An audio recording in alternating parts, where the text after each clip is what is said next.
Okay, so I know you guys are wondering, what does a diesel heater have to do with e-bikes? Well, the answer is I live in Michigan and it's November, so it gets really cold out here. And since we review and work on e-bikes inside of a shed, we needed a way to keep the area inside at a workable temperature without draining our solar generator. So my first solution was using this portable electric heater from Amazon. Now, these tiny heaters are okay and can quickly heat up a small space like our shed, which is only 70 square feet. But the problem is that it consumes 1500 watts at its highest setting, which would last about 2.5 hours based on the capacity of our Pecron solar generator. Since we're in the shed for at least 8 hours a day, we needed a better solution than this. And so I went down this long rabbit hole of watching videos on YouTube, and there was one model that really stood out to me. The Vevor 5kw diesel heater. With the Vevor, we only need to draw about 45 watts or less from our solar generator, which would enable efficient heating while also preserving our energy for things like charging e-bike batteries, tools, and lighting. Now, before we go into the shed, let's go over all the parts that came with the heater. We got the intake filter, the inlet pipe, exhaust, the outlet pipe, 3-inch heating duct, a plastic duct vent with a flange, some 3-inch clamps, and smaller clamps for the inlet and outlet pipes. We also have the LCD display right here, as well as a remote control. So here are some of the key features that caught my eye with the Vevor. So first I went with the horizontal design, since I'll be mounting it outside on uneven ground. It weighs about 19.7 pounds and measures about 15.7 inches long, 12.2 inches high, and 9.8 inches wide. I also like how the unit is self-contained, which means the fuel tank is enclosed inside of the case. It has a 1.3 gallon tank and can last about 10 to 23 hours depending on power level. And according to the specs, it can operate in temperatures as cold as negative 104 degrees Fahrenheit. And like I said, it has a large LCD with a remote that can operate up to 32 feet away. So this means I could start the heater from inside and warm it up before I start working. And the temperature can be adjusted from 46 degrees up to 96.8 degrees Fahrenheit. In the back is a 12-volt power cable that will splice into a cigarette lighter connector. The power cable also comes with a 20-amp fuse, which is a nice touch. Now on the bottom of the unit, the exhaust pipe is going to connect here in the front, and the intake pipe is going to connect over here towards the rear. And here's a few optional parts that we bought based on our research. We have these 2 by 12-inch wood pieces that we're going to attach to the bottom of the heater to lift it higher off the ground. A 3-inch duct elbow to maximize the airflow since we're mounting the heating duct vertically. Pipe elbow so the exhaust pipe can sit horizontally under the heater. A 12-volt 15-amp extension wire with a cigarette plug that will splice into the heater wires so it can draw power from the solar generator. A 3-inch by 16.5-foot flexible ducting hose to connect the heater from the ground to the top of the shed. Here's a carbon monoxide temperature and humidity detector in case there's any carbon monoxide buildup that comes from the heater. We also got 3-inch clamps with thumb screws to add quick release for the heater duct since it won't be mounted outside all the time. And an infrared heat gun to test the temperature of the exhaust and the heating duct. Now that we've gone over all the features and the parts, let's assemble everything before we go out to the shed.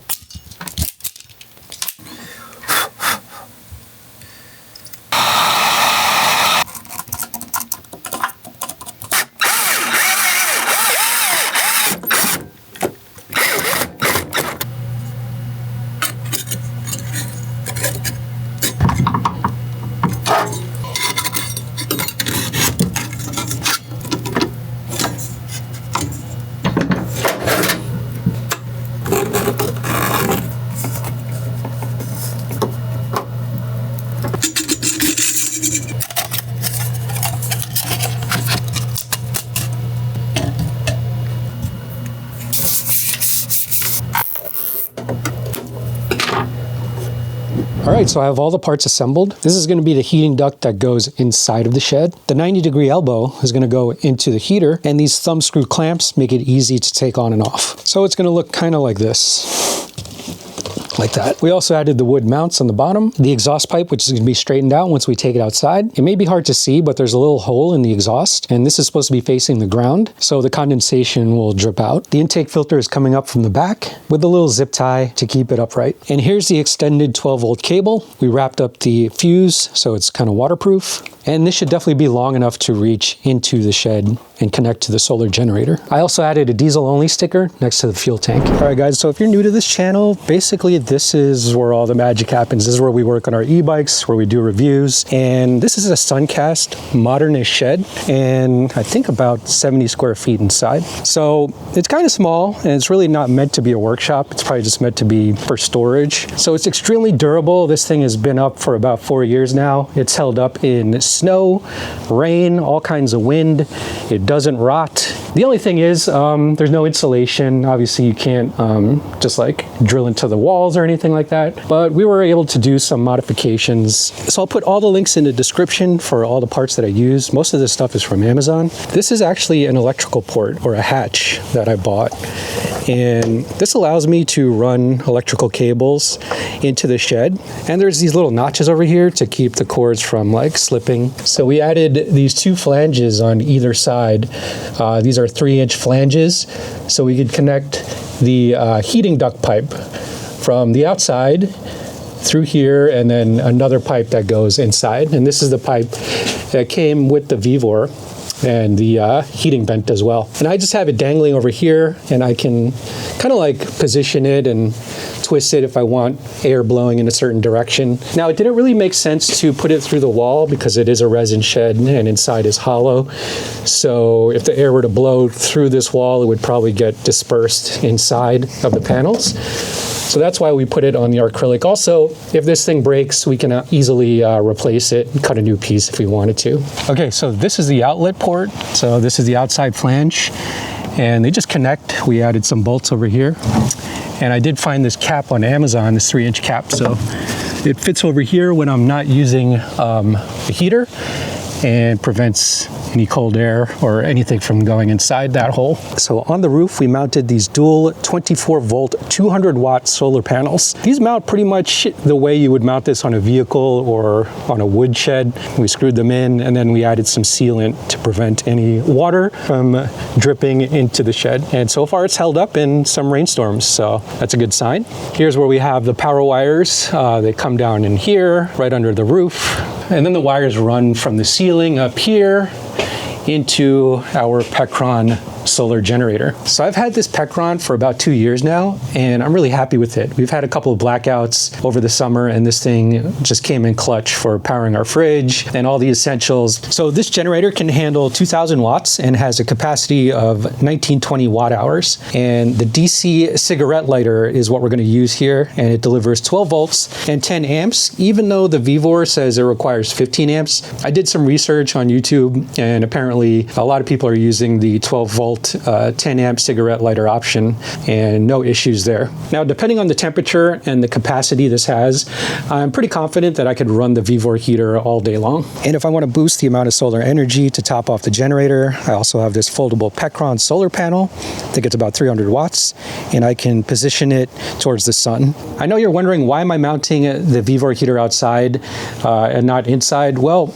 as you can see, like I said, only 70 square feet, so not a lot of room. Every inch counts. So having this like inside where it's loud and, you know, probably would smell because I might spill some diesel on the floor, it just really doesn't make it practical for what I'm using it for. I'll be filming inside of here, so having this unit outside is really ideal. All right, so I got this 1.3 gallon fuel tank, which is small and portable, since I'll probably be getting diesel using my e-bike and I need something to put in my bag. I know they make bigger ones, but not really practical when you're riding a bike. I also got these diesel only stickers, the same one that I put on the heater itself, just to remind myself not to put gasoline in this thing because it is red.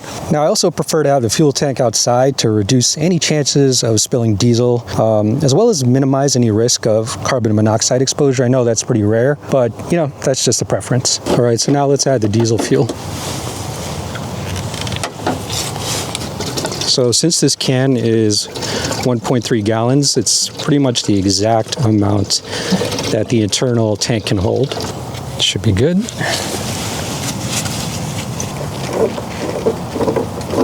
We'll also bend down the exhaust pipe so it's perfectly horizontal. That way all the condensation can drip down on the ground.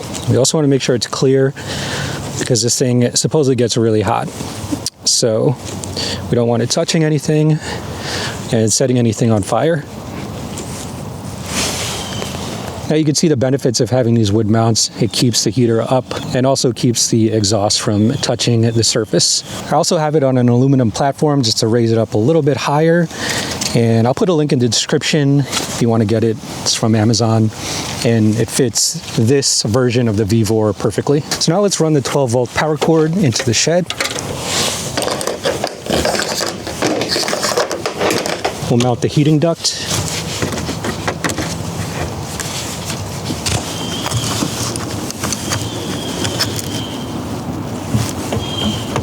All right, so I think we're all set up. We have the exhaust facing where we want. We have the intake filter facing the back. We got the heating duct elbow going up. And maybe do it this way. That might be a little bit better. Up through the flexible hose into the port that we attached into the acrylic window. And we also have our 12-volt power going into the electrical port, which leads into the Pecron. That is right now at 91%. Right now I'm using 88 watts to power the shop lights over here. And so the heater is probably going to draw, I think, 45 watts or 40 watts. So we'll turn on the generator. So now the heater is powered. And we'll go outside.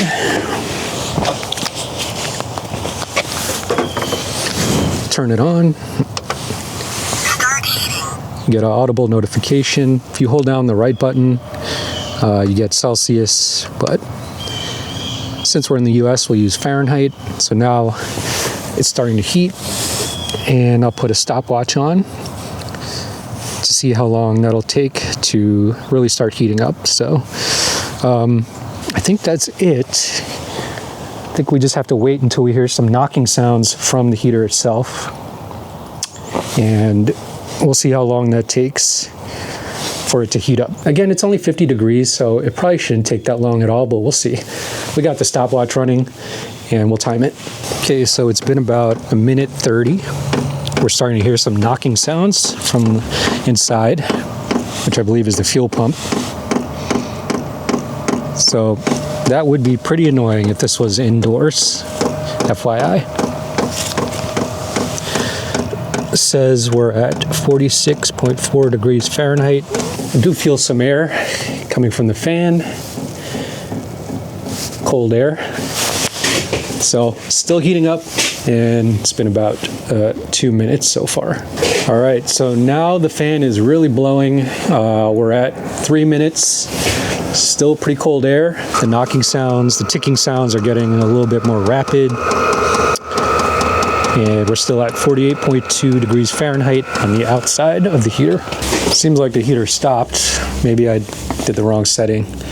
I think we should set it to probably manual mode. So if we hold down the power button, we go manual mode. All right, so we put it at level 10. Let's run it on manual mode, actually. This shed is obviously not insulated at all. So I definitely smell the diesel fuel, unfortunately. Probably need to mount this thing maybe just a little bit further, or maybe the wind is blowing this way, so whatever. That should go away soon. And yeah, the heat is starting to get hotter. I probably should have kept it at manual mode when I turned it on, but now that I kind of understand, that's what I'll do from now on. All right, it's been about 9 minutes so far. And looks like the temperature went up to 52 degrees Fahrenheit.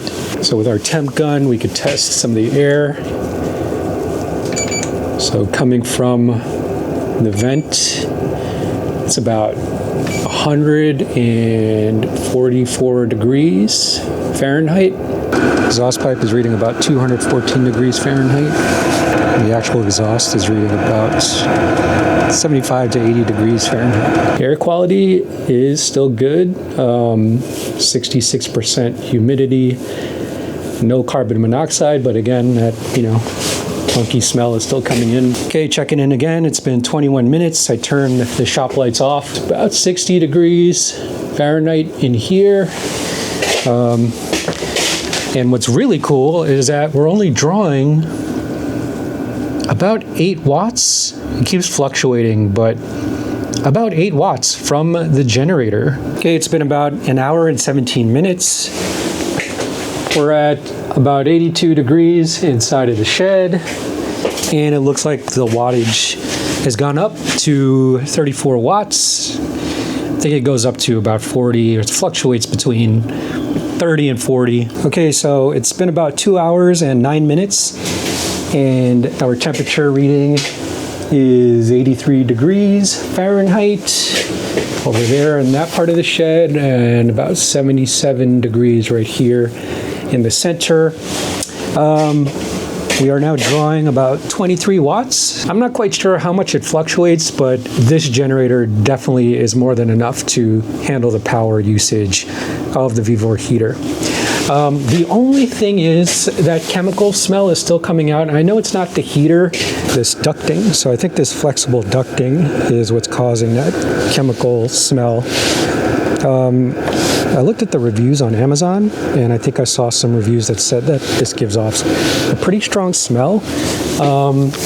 So I'm not quite sure if that will last much longer. It's rated for over 200 degrees and like 140-ish Fahrenheit from the vents. So I know it's not that. And it doesn't seem like it's melting or anything. It's about 200 degrees right here. 212. So yeah, maybe we'll replace this. It doesn't seem to be handling the heat that well. This flexible hose was actually creating a very bad chemical smell. I'm not quite sure what this material is. I think it's PVC. I think it was just getting too hot and probably melting a little bit. So I ended up going with this semi-rigid aluminum ducting. This is stuff you could find at Home Depot or Lowe's for like super cheap. I think like 15 bucks. Aesthetically, it's really not that interesting. It can easily bend, but it can handle the high temperatures without smelling like chemicals. So that's why I got it. I also added another 90-degree elbow.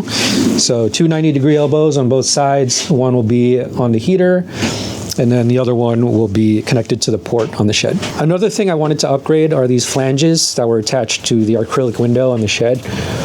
So these were heating ducts that I found on Amazon, and I thought they could handle the heat, but as you could see, it started warping at the temperatures that the hose was putting out. So decided to go with metal ones. It might be hard to see here, but ended up going with some metal ones on both sides. Around the flanges, I added some gasket sealant, and then inside I added some aluminum tape just to make sure that the acrylic window can withstand some of the heat that the hose is pushing through. I also added a T-connector to the hose that's coming into the shed. That way I could split the airflow to come out to this side of the shed as well as this area.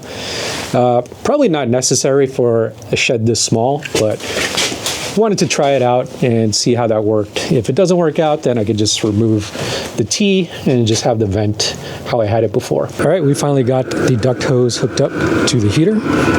It's been running for some time now and seems to be working much better than the flexible hose. Also, the metal flanges are holding up really good. We'll take a temperature reading inside. I actually had this little mini canopy for my gas generator, and I realized it was actually the same size for the heater. So what I did was get some PVC tube from the hardware store. This is 3/4 inch. I just replaced the feet that are usually this high, since the generator is lower to the ground, just to raise this thing higher for the heater. And also these straps over here if you want to tie it down to the stand or whatever. So if it is like raining or snowing, I could put this canopy right on top of the heater, and there's plenty of room for the vents, for the exhaust. And then the air intake actually has a little hole over here. And so to prevent moisture from getting into the intake filter, I could also aim this thing down. Since I had this canopy already, I thought it'd be an easy way to keep the heater dry. I'll put a link in the description if you guys want to get this canopy. So now let's go inside the shed. And right now it's reading 71 degrees over there on the wall. In the middle here is about 68 degrees, and it is pretty warm, comfortably warm. Let's Let's see how cold it is outside. So the temperature outside right now is 38 degrees. So definitely the perfect temperature to work inside of this little shed. So on this pipe over here, we're getting about 150 degrees. Right here on the T connector is about 150 degrees as well. This hose is about 150 as well. Where the pipe comes in, also about 145 to 150. And then the actual flange, about 90 degrees, 80 to 90 degrees, which is perfect. And the acrylic window seems to be cool. So that worked out. Really happy with that. In the next video, I'm probably going to do some insulation over here on the top of the roof. There's some gaps, some air gaps. So I'll probably put some filler over there. Probably make some panels. I made 2 panels on the front to cover the vents. And then I just put some painter's tape on the side vents, but I'll make a proper panel to cover it and take on and off if need be. For now, I think this is really the perfect setting. You know, power level 10. It's only drawing about 36 watts right now, full power. If you guys are interested in the Vevor heater, I'll put a link in the description. I think they might have some Black Friday sales, so that's a good thing. But yeah, if you guys have any suggestions on how to make this setup even better, just let me know. But I'm really happy with this so far, and this is probably the most efficient way to heat this shed as it gets colder. Thank you guys for watching, and I'll see you guys in the next video.